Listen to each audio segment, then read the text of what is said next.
আমি হব মদিনার সারা বেলা ঝাড়ুদার, রওজার কিনারে কেটে যাবে দিন আমার। আমি হব মদিনার সারা বেলা ঝাড়ুদার, রওজার কিনারে কেটে যাবে দিন আমার। আমারে স্বপ্ন যদি হয় গো পূরণ, ধন্য হবে মোর জীবন মরণ। আমারে স্বপ্ন যদি হয় গো পূরণ,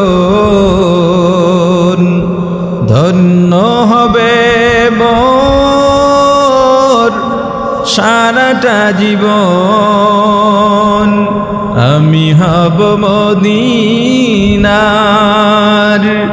সারা বেলা ঝাড়ুদার, রওজার কিনারে কেটে যাবে দিন আমার।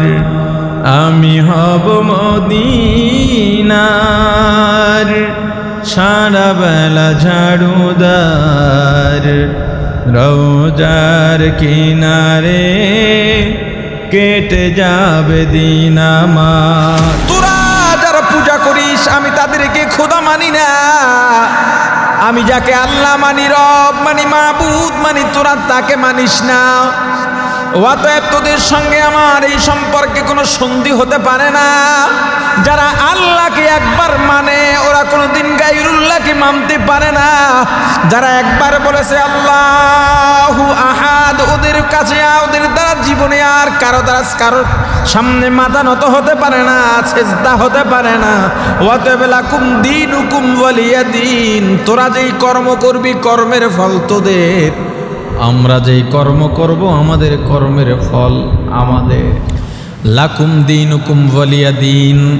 আমাদের দেশের কিছু অতি পণ্ডিত মানুষ যারা কোরআন শুদ্ধ করেও পড়তে পারে না, দিন জানে না, এলেম জানে না, এরা মাঝে মাঝে দেখা যায় বড় গর্ব নিয়ে, শক্তি নিয়ে, বড় দাম্ভিকভাবে বলে লাকুম দীনুকুম ওয়ালিয়া দীন। হুজুররা ধর্ম নিয়ে বাড়াবাড়ি কেন করে? আল্লাহ তো বলে দিয়েছেন যার যার ধর্ম তার তার, তোমার ধর্ম তোমার, আমার ধর্ম আমার। তাফসীরে জালালাইনে আল্লামা ইমাম সুয়ুতী রাহমাতুল্লাহি আলাইহি লাকুম দীনুকুম ওয়ালিয়া দীনের ব্যাখ্যায় বলেছেন, যদিও দুনিয়াদার মানুষ সুবিধা নেওয়ার জন্যে, ধর্মনিরপেক্ষ মানুষগুলো যারা দিন মানতে চায় না, ধর্মকে আলাদা করতে চায় না, তারা এই আয়াতের অপব্যাখ্যার সুযোগ নেয়। তবে এখানে আল্লাহ দীনুকুম ওয়ালিয়া দীন দিয়া ধর্ম বুঝান নাই। দিন শব্দের কয়েকটা অর্থ আছে। মালিকি ইয়াউমিদ্দিন, এই জায়গায় দিন আছে না, এই দিন শব্দের অর্থ হলো কিয়ামত। আল্লাহ কিয়ামতের মালিক। সূরা ফাতিহায় কি পড়ি? মালিকি ইয়াউমিদ্দিন। অর্থ যারা পড়ছেন বা জানেন, কি জানেন মালিকি ইয়াউমিদ্দিন অর্থ কি? বলেন বলেন। আল্লাহ কিয়ামতের মালিক, বিচার দিবসের মালিক, যেটা যেটা বলেন ঠিক আছে। ইন্নাদ্দীন ইনদাল্লাহিল ইসলাম। এই জায়গায় যে দিন আছে ইন্নাদ্দীন, এখানে দিন মানে ধর্ম। এখানে দিন অর্থ কি? নিশ্চয়ই ধর্ম হিসেবে আল্লাহর কাছে গ্রহণযোগ্য হলো ইসলাম। লাকুম দীনুকুম ওয়ালিয়া দীন, এখানে দিন শব্দের অর্থ হলো কর্মফল। এখানে দিন শব্দের অর্থ কি? তোমাদের কর্মফল তোমরা ভোগ করবা, আমাদের কর্মফল আমরা ভোগ করব। মুসলমান ইমানদার, এই যে অন্তরের সায়, অন্তরের বিরুদ্ধে কাজ করা, মন চাইলেই যা কিছু করব বিষয়টা এমন নয়। সৎ কাজের আদেশ, শুধুমাত্র সৎ কাজের আদেশ দিয়া সমাজে দিন সভ্যতা প্রতিষ্ঠা করা সম্ভব নয়। এখানেই আপনার মনের খাহেসাতের ব্যাপারে যুদ্ধ করার বড় একটা ব্যাপার আছে। মনে করেন রাস্তার পাশে একটা গরু মরে পড়ে আছে, মরক বলি আমরা, আপনারা কি বলেন জানি না, মানে আঞ্চলিক ভাষায়। এক কথায় গরু, মহিষ বা চৌপায়া যে জানোয়ারগুলো মরে পড়ে থাকে, পচে, এগুলোকে আমরা আঞ্চলিক ভাষায় মরক বলি। গন্ধ ছুটে গেছে, আপনি পাশ দিয়ে যাচ্ছেন, পকেট থেকে রুমাল বের করে নাকে চাপছেন আর বলছেন কাজটা যে করছে ঠিক করে নেয়, এটা বলে চলে গেছেন। আচ্ছা, এরকম হাজার জন চলে গেলে গন্ধ সরে যাবে? একজন মানুষ এমন চায় যেই মানুষটা মুখে নাকে রুমাল বেঁধে বা গামছা বেঁধে কোদাল এনে খুন্তা এনে গর্ত করে এই মরকটাকে ফেলে মাটি চাপা দেবে, তবেই এখানের গন্ধ শেষ। এই দায়িত্ববোধ সম্পন্ন সবাই হবে না। আপনি বললেন তোমার মেয়ে এত ঘা কেন, তুমি কেন এত কথা বলো, আমরা কি বুঝি না, তুমি আসলেই বোঝো না। কুনতুম খায়রা উম্মাতিন উখরিজাত লিন-নাস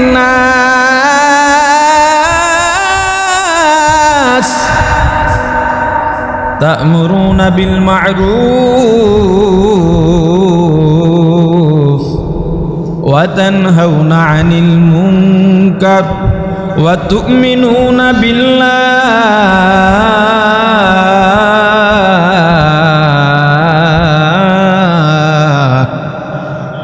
তুমি ভালো মানুষ হইবে এমনি, সৎ কাজের আদেশ দেবা, তোমার অন্তরে বলে তুমি শুধু সৎ কাজের আদেশ দাও, অসৎ কাজের বাধা দিতে গেলেই শত্রু বেড়ে যায়। যারা অসৎ কাজের বাধা দিতে পারে না, যারা অসৎ কাজ মেনে নেয়, এদের দ্বারা সমাজে কোনোদিন উপকার সাধন হওয়া সম্ভব নয়। আপনি পরীক্ষা করেন, এলাকার বড় একজন বুজুর্গ, পোলাপান সামনে দিয়ে সিগারেট খায়, দূরে খায়, কিচ্ছু বলে না। এলাকায় গান বাজনা হয়, কিচ্ছু বলে না। রাত 12টার পরে আমি এই বাড়িটায় ভাড়া থাকি, আমার 3 তলায় 2 তলায় ফ্ল্যাট, 5 তলা বাড়ির ছাদে বিয়ার অনুষ্ঠানের নামে মনে হয় যেন ভূমিকম্প চলতেছে, চারিদিকে বাতি আলোকসজ্জা করে, বাড়িওয়ালাও কিছু বলে না, তার ভাড়াটিয়া দরকার হলে আপনি বাড়ি ছেড়ে দেন। ওরে বাটপার, সৎ কাজের অসৎ কাজের বাধা তো দেয় না, বরং কেউ যদি তার কাছে সহযোগিতা চায় তখন বলে আপনি বাড়ি ছেড়ে দেন। কত জায়গায় যে ঝামেলা শিকার হয়েছে। এই ঢাকায় তো 14 বছর বাসা ভাড়া নিয়ে থাকছে, এই 1 বছর 2 বছর হলো ফ্যামিলি নিয়ে বাড়িতে চলে গেছে। 2-3টা বাসা ছাড়ছি শুধু এই কারণে, ছাড়তে হয়েছে আমাকে, তাদের ছাড়তে হয় না। কেউ নাই বাধা দেওয়া, বাচ্চা ঘুমোবে, ঘুমোতে পারছে না, রাতে যারা একটু ইবাদত করবে পারছে না। কত মানুষের বদদুয়ার অভিশাপ যে এরা নসিবে রাখে, তো এই সংসার টিকবে কিভাবে? অশান্তি তো থাকবে। এই মিরপুরে যত বাড়িওয়ালা আছেন, অন্তত আমাদের মসজিদের মহল্লার,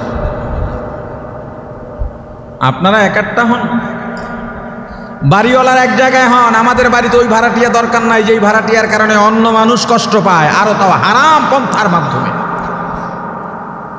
আপনি জানেন, এই জন্যে আমি ব্যক্তিগতভাবে এই মাহফিলের মাইকও অধিক সাউন্ডে, অধিক দূরে দেওয়া, অধিক সাউন্ডে ছাড়া এবং অধিক রাত পর্যন্ত মাহফিল আমি সমর্থন করি না।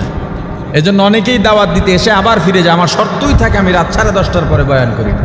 আমি স্টেজে উঠেই বলি বাইরের মাইকের সাউন্ড কমাও। মাহফিল দিয়ে যেখানে কষ্ট দেওয়ার অধিকার নাই, গান বাজনা দিয়ে, ডেক সেট বাজিয়ে, পুরো বিট দিয়ে ধুমধাম, বিল্ডিং কাঁপতেছে, কারো কোনো গ্রুপক্ষেপ নাই, দায়িত্ব নাই। একজন মানুষ যদি অন্যায়ের প্রতিবাদ না করে, বড় বুজুর্গ সে, পোলাপান মনে করেন জুয়া খেলতেছে, ক্যারাম খেলতেছে, মার্বেল খেলতেছে, তাস খেলতেছে, মুরব্বী আসতেছে, একজন বলে বড় হুজুর আসতে, সমস্যা নেই, হুজুর সমস্যা নেই, ও হুজুর আমাদের থেকে অন্য দিক থেকে চলে যাবে। আর একটা প্রতিবাদী মানুষ থাকলে, দূরে দেখছে লোকটা আসতে, তাড়াতাড়ি সব সরা সরা। অন্যায়ের প্রতিবাদের এটাই পাওয়ার। সবাই তো প্রতিবাদী হবে না, সবাই তো বীর পুরুষ হয় না, সবাই তো খালিদ বিন ওয়ালিদ হয় না। আল্লাহ বলে দিয়েছেন তুই ইমানদার, আল্লাহ রাসূলের উপর ঈমান এনেছ, অথচ সৎ কাজের আদেশ দিবে না, অসৎ কাজের বাধা দেবে না, তা তো হতে পারে না। এটা দিতেই হবে। ওয়াল আসর ইন্নাল ইনসানা লাফি খুসর ইল্লাল্লাযীনা আমানু ওয়া আমিলুস সালিহাতি ওয়া তাওয়াসাউ বিল হাক্কি ওয়া তাওয়াসাউ বিস সবর। সময়ের কসম, সময়ের চাইতে কালের চাইতে বড় দামি কি আছে? সব জিনিসের কাজ আছে সময়। এই যে কথা বলি আর চলে যাচ্ছে, এই যে মনে করেন 12টা 25 বয়ানে বসছি, এখন 1টা বেজে, এই যে সময় গেল, এই সময় আর জীবনে আসবে না। জীবন থেকে যতটুকু সময় যায় আর আসে না। নামাজ কাজা হয়েছে, পড়ে নিতে পারেন, পড়তে পারেন নাই, কাজার সুযোগ আছে। রোজা রাখতে পারেন নাই, কাজার সুযোগ আছে। সময়ের কাজা করবেন কি দিয়ে? আল্লাহ সেই সময় সেই কালের কসম দিয়া বলছেন দুনিয়ার সমস্ত মানুষ ক্ষতিগ্রস্তের মধ্যে আছে, ইল্লাল্লাযীনা আমানু ওয়া আমিলুস সালিহাতি ওয়া তাওয়াসাউ বিল হাক্কি ওয়া তাওয়াসাউ বিস সবর। তবে তারা ক্ষতিগ্রস্ত হবে না যারা ঈমান এনেছে আল্লাহর উপরে এবং নেক আমল করে। কয়টা হলো? 2টা, ঈমান, আমল, সৎ কাজের আদেশ এবং অসৎ কাজের বাধা। এই জন্য অন্তরকে আপনার প্রস্তুত করতে হবে। আপনি যদি জান্নাত পাইতে চান, কয় আল্লাহর কাজই তো মাফ করা, এটা তো ভালো কথা। কয় না তুমি তোমার আল্লাহর জিগাও আমার মাফ করবে কিনা। কয় এটা তো আল্লাহর জিগানের প্রয়োজন নেই, আল্লাহ তো ঘোষণাই দিয়ে দিয়েছেন অনুতপ্ত হয়ে কেউ ক্ষমা চাইলে আল্লাহ মাফ করে দেবেন। তওবা আল্লাহর কাছে অনেক প্রিয়। আল্লাহর কাছে তওবা কতটা প্রিয়, আপনি তওবা করলে আল্লাহ গুনাহ মাফ করে দেবেন, এতটুকু কিন্তু ক্ষান্ত নয়। আল্লাহ কোরআনে বলেছেন গুনাহ করে তওবা করার মতো তওবা করতে পারলে গুনাহকে আল্লাহ নেক দিয়া পাল্টাইয়া দেন। তাহলে তুমি তওবা করলে তো আল্লাহ মাফ করে দেবেন। কয় না আল্লাহ আমার এত সহজে মাফ করবে না। কেমনে বুঝলা? আমি ইবলিস। কে কান্দে? ইন্টারেস্টিং ব্যাপার। তো মুসা আলাইহিস সালাম আল্লাহর সঙ্গে কথাবার্তা শেষ করে ভুলে গেছেন প্রস্তাবের কথা। তো আল্লাহ আবার স্মরণ করে দিছে, তোমার কি কেউ কোনো প্রস্তাব দিয়েছিল? বলে হ্যাঁ আল্লাহ দিয়েছিল। তো ইবলিস মাপ পাইতে চায়। আল্লাহ বলেন আমি তো মাপ করার জন্য প্রস্তুত। ইবলিসকে আমি বিতাড়িত কেন করেছিলাম? আদমকে সেজদা দেয় নাই। এখন তো আদম নাই, বলে না। তো ইবলিসকে বলো আদমের সামনে সেজদা দিতে, যেহেতু সে লজ্জা পেয়েছিল, এখন তো আদম নাই, ও আদমের কবরের কাছে গিয়ে যদি একটা সেজদা দেয়, এই সেজদা হাকিকতান সেজদা না। আল্লাহকে সেজদা আর ওই সেজদা এক না। আল্লাহ মনে করে না, এটা আল্লাহর হুকুম মাত্র। এখন দুনিয়ায় কোনো ব্যক্তিকেই সেজদা দেওয়া যাবে না, কোনো অজুহাত দেখাইয়াই দেওয়া যাবে না। সেজদা একমাত্র কার জন্যে? এই যে নেতা নেত্রীরা যাইয়া নেতার বড় নেতার পায়ে গিয়া ধুলা লয়, সেজদা, এগুলো সেজদার শামিল, এগুলো শিরিক। যারা দুনিয়াদার, ওদের কাছে যারা দুনিয়া চায়, যারা পদ পদবি চায়, একটা সেজদা দিয়া পদ নেবে, এদের কাছে কি আর দিন আর দুনিয়ার কোনো তো পার্থক্য নাই। এরা পুরাটাকেই দুনিয়া মনে করে। আল্লাহ তো পয়গম্বর ফিরে এলেন, ইবলিসকে বললেন। ইবলিস বলল তোমার আল্লাহ আগের জায়গায় আছে। আদমকে সেজদা দেওয়া যাবে না, সেটা কবরে হোক আর পরকালে হোক। আমার মা বাবাও দরকার নেই।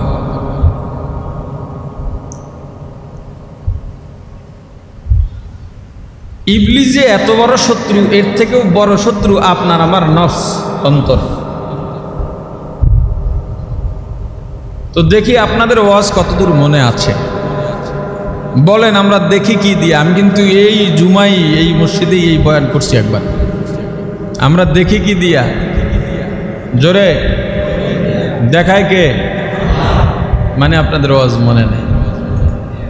আল্লাহ দেখান না, ধরি হাত দিয়া, আল্লাহ ধরান না। হাঁটি পা দিয়া, আল্লাহ হাঁটান না। বলবেন এটা কেমন কথা? আপনারাই তো বলেন গাছের পাতাও আল্লাহর হুকুম ছাড়া নড়ে না। হ্যাঁ, পাতা আল্লাহর হুকুম ছাড়া নড়ে না। কারণ পাতাকে আল্লাহ বলে দিয়েছেন, গাছকে আল্লাহ বলে দিয়েছেন, সূর্যকে বলে দিয়েছেন, নদীর স্রোতকে বলে দিয়েছেন, আমি যখন যা বলবো তখন তা হবে। বুঝেন নাই? কি জানি আয়াতটা সূরা ইয়াসিনের শেষের আগের আয়াতটা, কুন ফায়াকুন, ইন্নামা আমরুহু ইযা আরাদা শাইআন আইয়াকুলা লাহু কুন ফায়াকুন।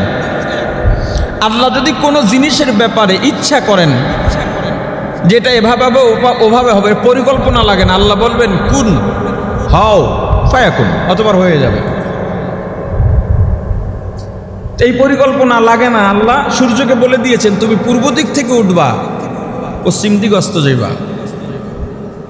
আল্লাহ স্রোতকে বলে দিয়েছেন তুমি এই সময় জোয়ার, এই সময় ভাটা।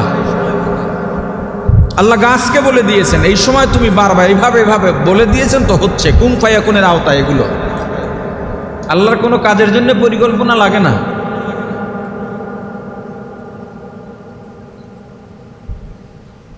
আল্লাহ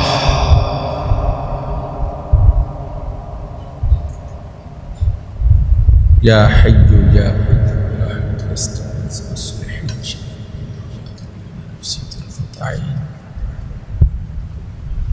তো ইবলিস তো এখান থেকে পথভ্রষ্ট। আপনার আমার অন্তর,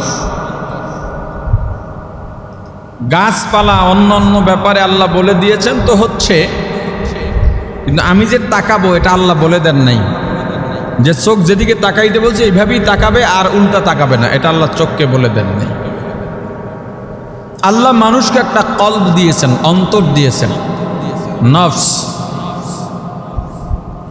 এই নফসের ব্যাপারে আল্লাহ ভিন্ন ঘোষণা দিয়েছেন। অনেকগুলো কসম খাওয়ার পরে আল্লাহ বলেন ফাআলহামাহা ফুজুরাহা ওয়া তাকওয়াহা। বান্দা চাইলে তুমি ন্যায়ও করতে পারো, অন্যায়ও করতে পারো, ন্যায়ও করতে পারো, গুনাহও করতে পারো, ভালোও করতে পারো, মন্দও করতে পারো। এই স্বাধীনতা, এই ইচ্ছা শক্তি আল্লাহ আমি তোমাকে দিয়ে দিছি। আপনি যদি বলেন চোখ দিয়ে আল্লাহ দেখান, হ্যাঁ, চোখের দৃষ্টি শক্তি আল্লাহ দিছেন, কিন্তু এই শক্তিটা কোথায় প্রয়োগ করব এই স্বাধীনতা আল্লাহ আমাকে দিয়ে দিছেন।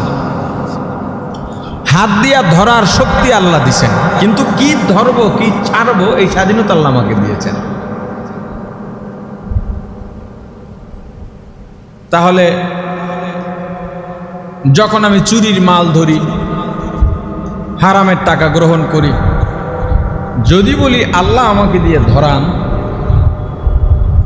হারামের টাকা আল্লাহ আমাকে দিয়ে ধরাবেন, এইটা যদি আমি বিশ্বাস করি যে আল্লাহ আমাকে দিয়ে গুনাহ করান, আমার ইমান যতটুক ছিল তাও শেষ। আল্লাহ বান্দাকে দিয়ে অপরাধ করাবেন না। তাহলে আমার চোখ দিয়ে যে দেখি, শক্তি দিয়েছেন কে? কিন্তু দেখি, দেখায় কে? এর পেছনে একজন আছে। ধরার শক্তি দিয়েছেন আল্লাহ, কিন্তু ধরায় কে? আল্লাহ ধরার না, এর পেছনে একজন আছে, এটা হলো নফস। আমার অন্তর আমাকে বলে ওদিকে তাকাও, তখন আমি তাকাই। আমার অন্তর বলে এটা ধরো, তখন ধরি। এই জন্য অন্তরকে শুদ্ধ রাখা। অন্তর যদি ভালো হয়, আমার হাত ভালো কাজে ব্যবহার হবে, আমার চোখ সঠিক দৃষ্টির ক্ষেত্রে ব্যবহার হবে। এই অন্তরের জন্যে আমি অন্তরে স্বাধীনতা পাওয়ার পরে অন্তরের যত খাহেসাত আছে এটার সঙ্গে যুদ্ধ করে আমার সঠিক পথে থাকা, আল্লাহ যেটা চান, এটা বড় মুজাহাদার ব্যাপার। এজন্য এটাকে আল্লাহ রাসূল বলেছেন এটা বড় জিহাদ। আর আল্লাহ বলেছেন তুমি নফসের খাহেসাতের বিরুদ্ধে যদি কাজ করতে পারো, ফাইন্নাল জান্নাতা হিয়াল মাওয়া, তোমার জন্য জান্নাত ঠিকানা।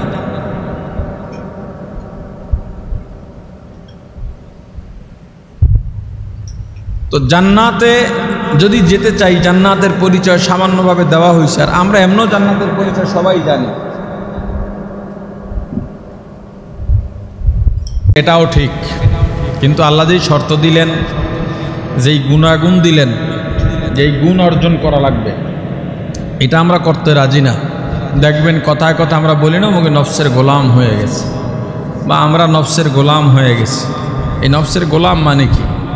আমার মনে এখন এটা চাইতেছে, আমি ওইটাই করতেছি। নিজে নিয়ন্ত্রিত না হয়ে অন্তরকে নিজে নিয়ন্ত্রণ করতে পারে, তার চেয়ে সফল ব্যক্তি দুনিয়া আখিরাত আর কেউ হতে পারে না। যে নিজের নফসকে দমন করতে পারবে সে কোনোদিন অন্যায়ের সঙ্গে জড়িত হবে না, হওয়ার শঙ্কাও নাই।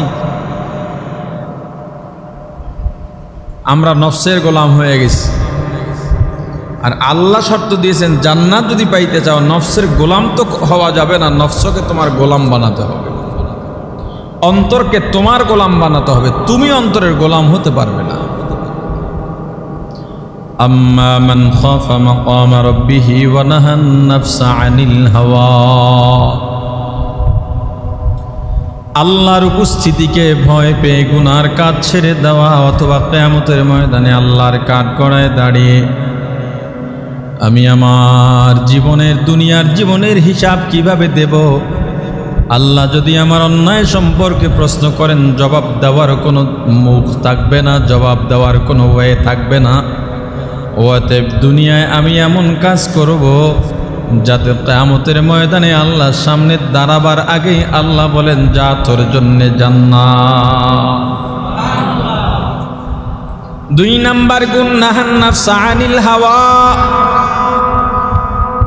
মনের খাহেসাতের বিরুদ্ধে কাজ করা। মন চায় মিথ্যা বলতে মিথ্যা বলা যাবে না, মন চায় গুনাহ করতে গুনাহ করা যাবে না, মন চায় গান শুনতে গান শোনা যাবে না, মন চায় হারাম খাইতে হারাম খাওয়া যাবে না, মন চায় অন্যের হক নষ্ট করতে অন্যের হক নষ্ট করা যাবে না। নিজের হিসাব নিজেই করা যায়, আমি দিনে কয়টা ভালো কাজ করি কয়টা মন্দ কাজ করি। যদি আপনার আমার ভেতরে মনুষ্যত্ব থাকে দেখবেন অন্যায় করার পর নিজের কাছে একটা আনইজি ফিল হবে, কাজটা আমি ঠিক করি নাই, কাজটা আমার দ্বারা ঠিক হয় নাই। অন্যায় করার পরে এতটুকু বোধ যদি আপনার মাঝে না জাগে, মনে করতে হবে আমি পুরাপুরি নফসের গোলাম হয়ে গেছি। অন্তরে বুঝি আল্লাহ মোহর মেরে দিয়েছেন, আমার কপালে আর বুঝি হেদায়েত নাই। নফসের গোলামি করা যাবে না। ও মুসলমান ইমানদার আল্লাহর গোলাম, রাস্তার মধ্যে অন্যায় কাজ হয়, আপনি দেখলেন আর চোখ বন্ধ করে চলে গেলেন, কি চিন্তা করে আমি ফেতনায় নাই। মিয়া তুমি বড় ফেতনায় আছো।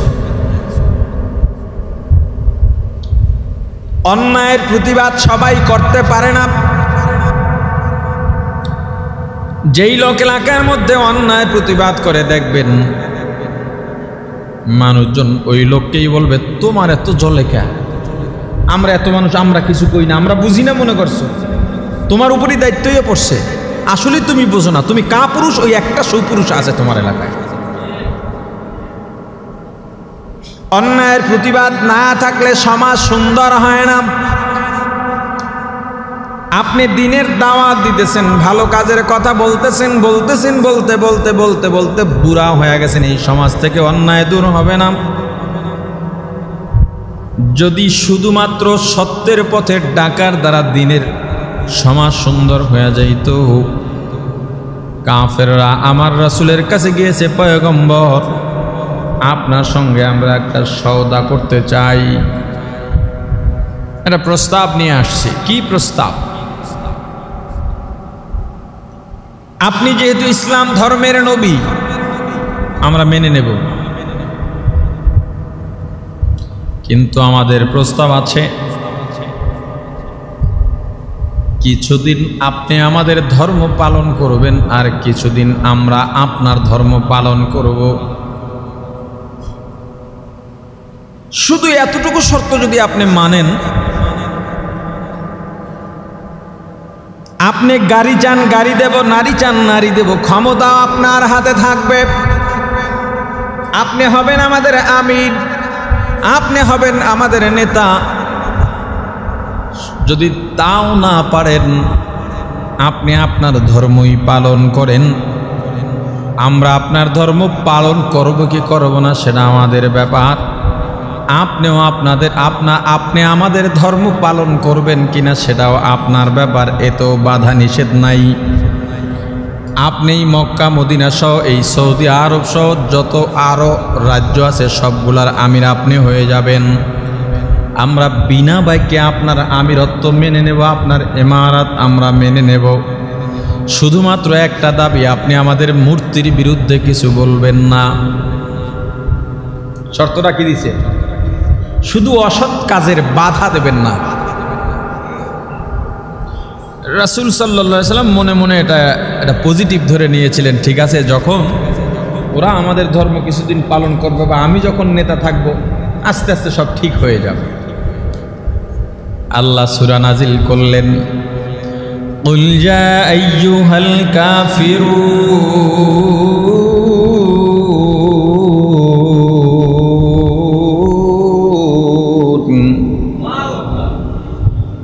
লা আ'বুদু মা তা'বুদুন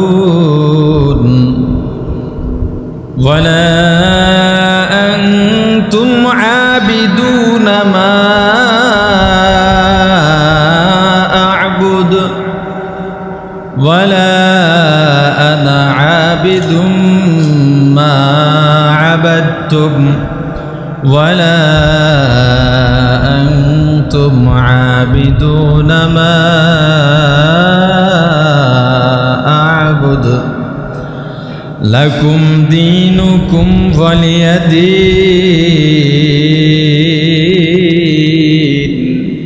হে কাফিরের দল, শুনে রাখ,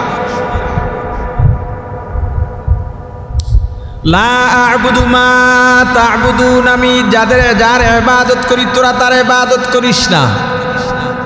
ওয়ালা আনতুম আবিদুনা মা আ'বুদ, তোরা যাদের ইবাদত করিস আমি তাদের ইবাদত করি না। এই কথাটা আল্লাহ কয়েকবার দোহরাইলেন নবীকে দিয়া। পয়গম্বর আপনি বলে দেন, তোরা যারা পূজা করিস আমি তাদেরকে খোদা মানি না। আমি যাকে আল্লাহ মানি, রব মানি, মাবুদ মানি, তোরা তাকে মানিস না। অতএব তোদের সঙ্গে আমার এই সম্পর্কে কোনো সন্ধি হতে পারে না। যারা আল্লাহকে একবার মানে ওরা কোনোদিন গায়রুল্লাহকে মানতে পারে না। যারা একবার বলেছে আল্লাহু আহাদ, ওদের কাছে ওদের দ্বারা জীবনে আর কারোর সামনে মাথা নত হতে পারে না, সেজদা হতে পারে না। অতএব লাকুম দীনুকুম ওয়ালিয়াদিন, তোরা যেই কর্ম করবি কর্মের ফল তোদের, আমরা যেই কর্ম করব আমাদের কর্মের ফল আমাদের। লাকুম দীনুকুম ওয়ালিয়াদিন। আমাদের দেশের কিছু অতি পণ্ডিত মানুষ যারা কোরআন শুদ্ধ করেও পড়তে পারে না, দিন জানে না, এলেম জানে না, এরা মাঝে মাঝে দেখা যায় বড় গর্ব নিয়ে, শক্তি নিয়ে, বড় দাম্ভিকভাবে বলে লাকুম দীনুকুম ওয়ালিয়াদিন। হুজুররা ধর্ম নিয়ে বাড়াবাড়ি কেন করে? আল্লাহই তো বলে দিয়েছেন যার যার ধর্ম তার তার, তোমার ধর্ম তোমার, আমার ধর্ম আমার। কি বলে না? সেদিন দেখলাম একজন একটা ভিডিও লিঙ্ক পাঠাইছে, একজন হুজুর, উনিও বক্তব্য বলতেছে যে এই দেশে যে বলে ধর্ম যার যার, উৎসব সবার, আমি এটাকে সমর্থন করি। নাউজুবিল্লাহ বলেন। আমি চিনি না তাকে, যতটুকু রিসার্চ করে দেখলাম লোকটা পরিচিত। আমি চিনি না, সেটা হয়তো আমার দুর্বলতা। এবং এটা তিনি বৈধতা দিয়ে দিলেন এবং তিনি আয়াত দলিল হিসাবে আয়াত বললেন লাকুম দীনুকুম ওয়ালিয়াদিন। আল্লাহ বলেছেন তোমাদের ধর্ম তোমাদের, আমাদের ধর্ম আমাদের। কত বড় হুজুর চিন্তা করেন। তাফসীরে জালালাইনে আল্লামা ইমাম সুয়ুতি রাহমাতুল্লাহ আলাইহি লাকুম দীনুকুম ওয়ালিয়াদিনের ব্যাখ্যায় বলেছেন, যদিও দুনিয়াদার মানুষ সুবিধা নেওয়ার জন্যে, ধর্মনিরপেক্ষ মানুষগুলো যারা দিন মানতে চায় না, ধর্মকে আলাদা করতে চায় না, তারা এই আয়াতের অপব্যাখ্যার সুযোগ নেয়। তবে এখানে আল্লাহ দীনুকুম ওয়ালিয়াদিন দিয়া ধর্ম বুঝা নাই, দিন শব্দের কয়েকটা অর্থ আছে। মালিকি ইয়াউমিদ্দিন, এই জায়গায় দিন আছে না? এই দিন শব্দের অর্থ হলো কিয়ামত। আল্লাহ কিয়ামতের মালিক। সূরা ফাতিহা কি পড়ি? মালিকি ইয়াউমিদ্দিন। অর্থ যারা পড়ছেন বা জানেন, কি জানেন মালিকি ইয়াউমিদ্দিন অর্থ কি? বলেন বলেন। আল্লাহ কিয়ামতের মালিক, বিচার দিবসের মালিক, যেটা যেটা বলেন ঠিক আছে। ইন্নাদ্দীন ইনদাল্লাহিল ইসলাম, এ জায়গায় যে দিন আছে ইন্নাদ্দীন, এখানে দিন মানে ধর্ম। এখানে দিন অর্থ কি? নিশ্চয়ই ধর্ম হিসেবে আল্লাহর কাছে গ্রহণযোগ্য হলো ইসলাম। লাকুম দীনুকুম ওয়ালিয়া দীন, এখানে দিন শব্দের অর্থ হলো কর্মফল। এখানে দিন শব্দের অর্থ কি? তোমাদের কর্মফল তোমরা ভোগ করবা, আমাদের কর্মফল আমরা ভোগ করব। মুসলমান ইমানদার, এই যে অন্তরের সায়, অন্তরের বিরুদ্ধে কাজ করা, মন চাইলেই যা কিছু করব বিষয়টা এমন নয়। সৎ কাজের আদেশ, শুধুমাত্র সৎ কাজের আদেশ দিয়া সমাজে দিন সভ্যতা প্রতিষ্ঠা করা সম্ভব নয়। এখানেই আপনার মনের খাহেসাতের ব্যাপারে যুদ্ধ করার বড় একটা ব্যাপার আছে। মনে করেন রাস্তার পাশে একটা গরু মরে পড়ে আছে, মরক বলি আমরা, আপনারা কি বলেন জানি না, মানে আঞ্চলিক ভাষায়। এক কথায় গরু, মহিষ বা চৌপায়া যে জানোয়ারগুলো মরে পড়ে থাকে, পচে, এগুলোকে আমরা আঞ্চলিক ভাষায় মরক বলি। গন্ধ ছুটে গেছে, আপনি পাশ দিয়া যাচ্ছেন, পকেট থেকে রুমাল বের করে নাকে চাপছেন আর বলছেন কাজটা যে করছে ঠিক করে নাই, এটা বলে চলে গেছেন। আচ্ছা, এরকম হাজারজন চলে গেলে গন্ধ সরে যাবে? একজন মানুষ এমন চাই, যেই মানুষটা মুখে নাকে রুমাল বেঁধে বা গামছা বেঁধে, কোদাল এনে খুন্তা এনে গর্ত করে এই মরকটাকে ফেলে মাটির চাপা দেবে, তবেই এখানের গন্ধ শেষ। এই দায়িত্ববোধ সম্পন্ন সবাই হবে না। আপনি বললেন তোমার মেয়ে এত ঘা কেন, তুমি কেন এত কথা বলো, আমরা কি বুঝি না, তুমি আসলেই বোঝো না। কুনতুম খায়রা উম্মাতিন উখরিজাত লিন-নাস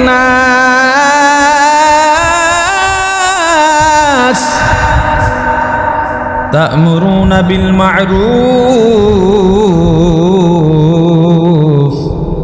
ওয়া তানহাউনা আনিল মুনকার ওয়া তু'মিনুনা বিল্লাহ।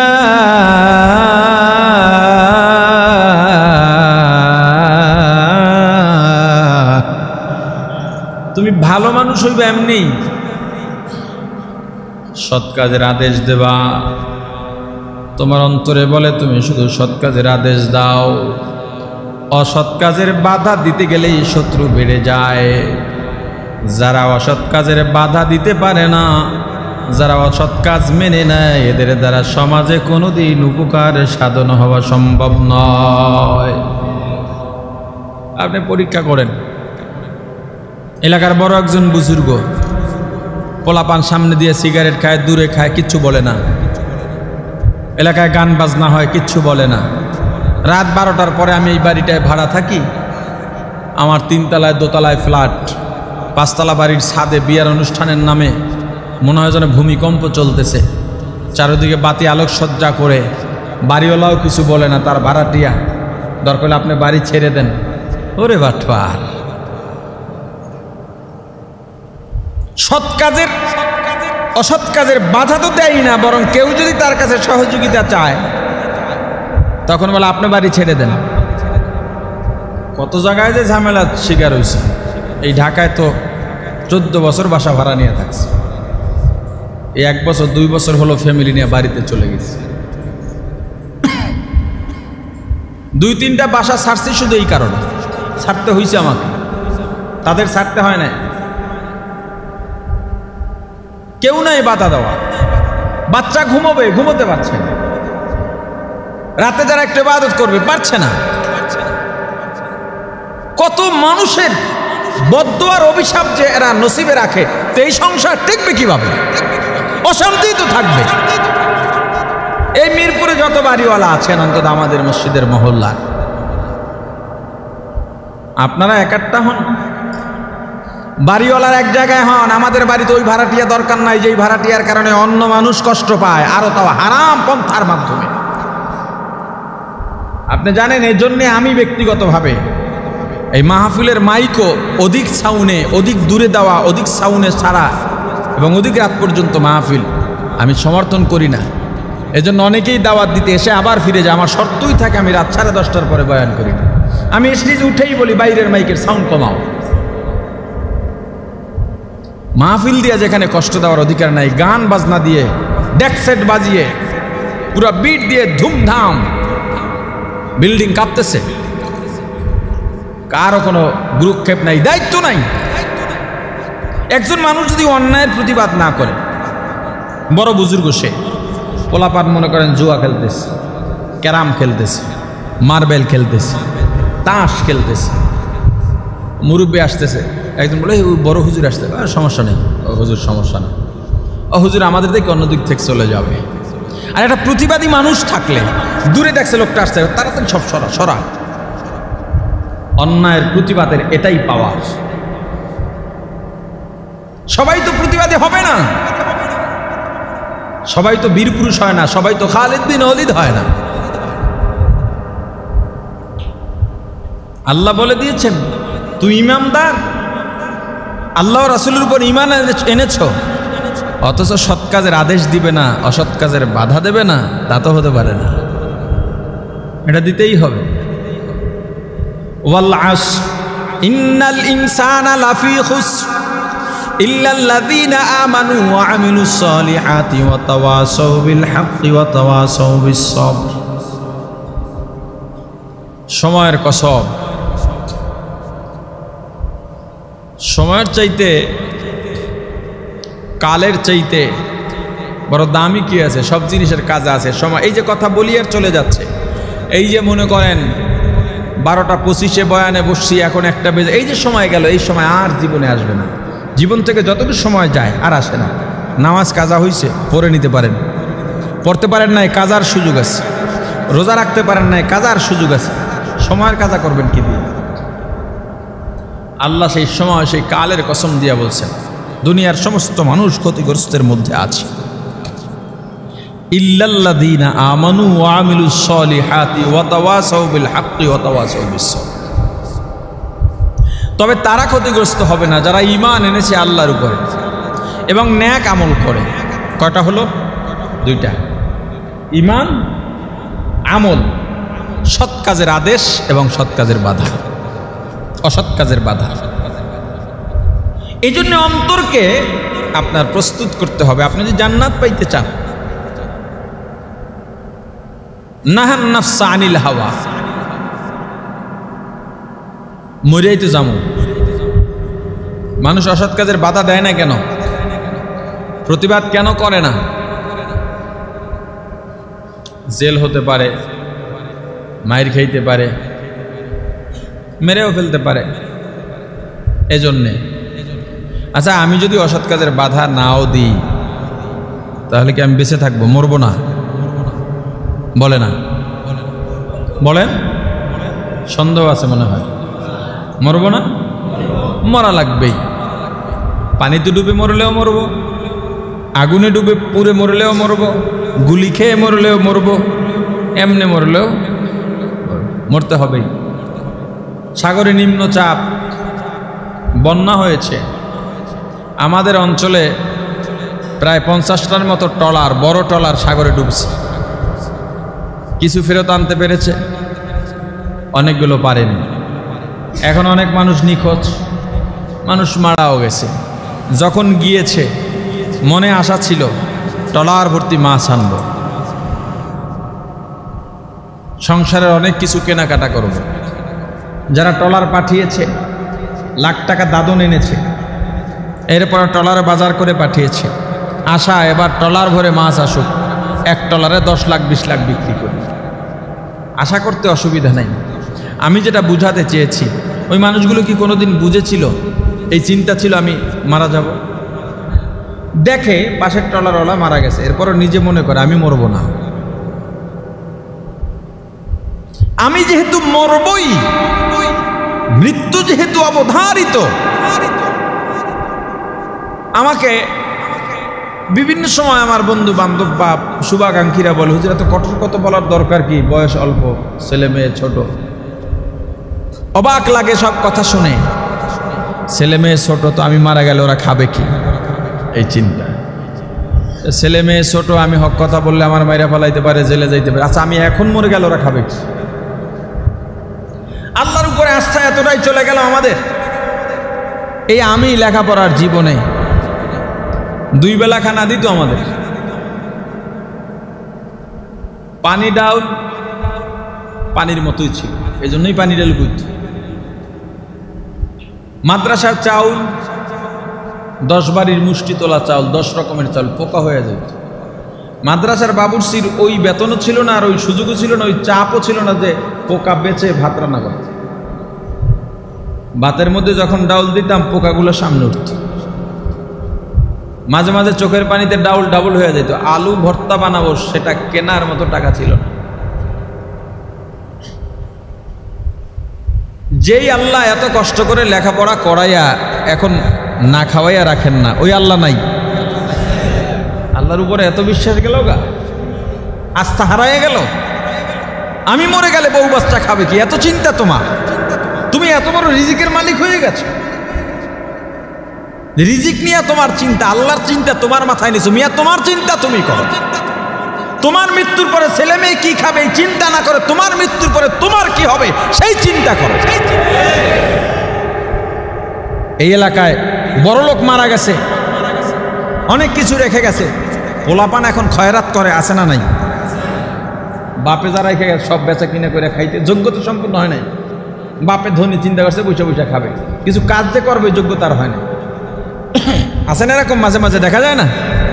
সব বিক্রি করতে করতে এখন খয়রাত করে খায়। বাপে কিছু রেখে যায় না, এখন ছেলে এলাকার শিল্পপতি, আছে না? রিজিকের মালিক তো আল্লাহ। আমি মারা গেলে আমার ছেলে মেয়ে, আমার স্ত্রী সন্তান কি খাবে এই চিন্তা না করে আমার কি অবস্থা হবে সেই চিন্তা করো। নফস বড় কঠিন জিনিস, নফস বড় কঠিন জিনিস। হযরত আলী রাদিয়াল্লাহু তাআলা আনহু এক কাফেরের সঙ্গে দ্বন্দ্ব লেগে গেছে, কাফের বুকের উপরে উঠে বসছে। হযরত আলী বুকের উপরে উঠে বসছেন, উপর থেকে নিচ থেকে থুতু মারছে। নফস দমানো কি দেখেন, বুঝেন? থুতু মারছে, হযরত আলী উঠে গেলেন। উচিত ছিল কি ওই জায়গায় শেষ করে দেওয়া, যেহেতু যুদ্ধ চলতেছে। কাফের বলল আপনি উঠে গেলেন, আপনি তো আরো রাগান্বিত হওয়ার কথা। হ্যাঁ, আমার রাগ আরো বেড়েছে। তোমার সাথে এতক্ষণ দ্বন্দ্ব ছিল আমার ইসলাম প্রশ্নে, ঈমান প্রশ্নে। তুমি যখন থুতু মারছো আমার শরীরে, আমার মতো আলীর গায়ে তুমি থুতু মারলে, আমার ভিতরে একটা নফস ফুলে উঠছে, আমার ব্যক্তি দ্বন্দ্ব, একটা আক্রোশ বেড়ে উঠছে। তখন চিন্তা করলাম এখন যদি তোমাকে মারি তাহলে আমার ব্যক্তি আক্রোশে মারা হবে, এই জন্য সরে গেছি। নফসকে দমন করা এটা বড় কঠিন। এজন্য আল্লাহ রাসূল বলেছেন মনের খাহেশাতের বিরুদ্ধে যে জিহাদ, এটা বড় জিহাদ। মনের কুপ্রবৃত্তি এটাকে নিয়ন্ত্রণ করতে পারলে আল্লাহ বলেছেন ফাইনাল জান্নাতা হিয়াল মাওয়া, জান্নাত ঠিকানা। আমার মন বলতেছে এখন আমি এইভাবে চললে বন্ধু বান্ধবের মাঝে আমার স্ট্যাটাস ঠিক থাকে, প্রেস্টিজ ঠিক থাকে। আল্লাহ রাসূল বলেন তুই প্রেস্টিজ বাদ দে, সুন্নতের উপরে বড় প্রেস্টিজ নাই। তোর অন্তর কি বলে? কিভাবে আশা করো আমি রাসূলের সুন্নাত পালন ব্যতীত, আমার রাসূলের বলা, আমার রাসূলের নির্দেশিত সাহাবায়ে কেরামের নমুনার জীবন লালন ব্যতীত, ধারণ করা ব্যতীত জান্নাত পাইবা কিভাবে তুমি আশা করতে পারো? এমন আশ্বাস তোমাকে কে দিল? কোথায় এমন আশ্বাস পেলে তুমি, যেখানে আমি রাসূল বলেছি লা ইউমিনু আহাদুকুম হাত্তা আকুনা আহাব্বা ইলাইহি মিন ওয়ালিদিহি ওয়া ওয়ালাদিহি ওয়ান নাসি আজমাইন আও কামা ক্বালা আন-নাবিয়্যু আলাইহিস সালাতু ওয়াস সালাম। হাম সূরা তো हम सिराते मुस्तफ़ा दर तमामी हालेयो कौन इत्तबाए सुन्नते खैरुल बशार गिरे लाजिम ताबुयाबी ऐ बेसार मोहम्मद अरबी है व नबी रस्ते पेशवा मोहम्मद अरबी है व नबी रस्ते पेशवा आलम हुआ उसकी पैदाइश से उजाला आलम हुआ उसकी पैदाइश से उजाला शफीउल उमम हमारा नबी रोज़ क़यामत शफीउल उमम हमारा नबी रोज़ क़यामत शफाअत करेगा अल्लाह के पास गुनहगार उम्मत शफाअत करेगा अल्लाह के पास गुनहगार उम्मत मुसलमान ईमानदार আল্লাহ রাসূল বলে দিয়েছেন যতক্ষণ পর্যন্ত তুমি তোমার মা বাবা আত্মীয় স্বজন এমনকি তোমার নিজের থেকেও রাসূলকে বেশি ভালোবাসবা না ততক্ষণ পর্যন্ত খাঁটি মুমিন হতে পারবা না। যেখানে আমি রাসূল বলে দিলাম সেখানে তোমাকে এমন কে আশ্বাস দিয়েছে যে আমার সুন্নাত ছেড়ে তুমি জান্নাত পাইবা? কে সে? এই দুনিয়ার যত বড় ডক্টর হোক না কেন, যত বড় মুফতি হোক না কেন, যত বড় ইসলামিক স্কলার হোক না কেন, সুন্নাতের ব্যাপারে যে যেই সারমূলক ফতোয়া দেবে বুঝতে হবে তার ভিতরেই ঈমানের ঘাটতি আছে, তার ভিতরে নফসের গোলামির নমুনা আছে। আমি আমল করি না ভিন্ন কথা, আমার আমল না করাটাকে বৈধ দেওয়ার জন্যে আমি সেই আমলটাকে হালকা করে উপস্থাপন করা, এটা আর একটা জালিয়াতি, এটা আর একটা জালিয়াতি। আমি হালাল খাইতে পারি না ভিন্ন কথা, তার মানে যারা হারাম খায় আমার হারামকে হালকা বানায় দেওয়ার জন্য, হালাল বানাবার জন্য ঘুরায় ফিরায় মাসআলা বানানোর দিনের সাথে বড় ডাকাতি। আমি সত্য বলতে পারি না, আমি সৎ কাজের আদেশ ছাড়া অসৎ কাজের বাধা দিতে পারি না, সেটা আমার দুর্বলতা। কিন্তু সেইটাকে সঠিক বলার জন্য বিভিন্ন দলিল আদিল্লা পেশ করা আর একটা বড় জালিয়াতি। আমার দুর্বলতা, সেটা আমার, কিন্তু দিন দিনের জায়গায় থাকবে।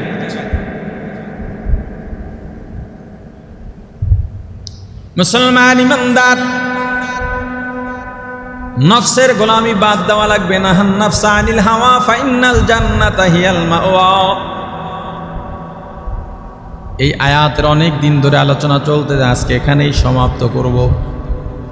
আল্লাহ যদি বাঁচান সামনের জুমা থেকে ভিন্ন কোনো আয়াতের উপর আবার ধারাবাহিক আলোচনা শুরু হবে।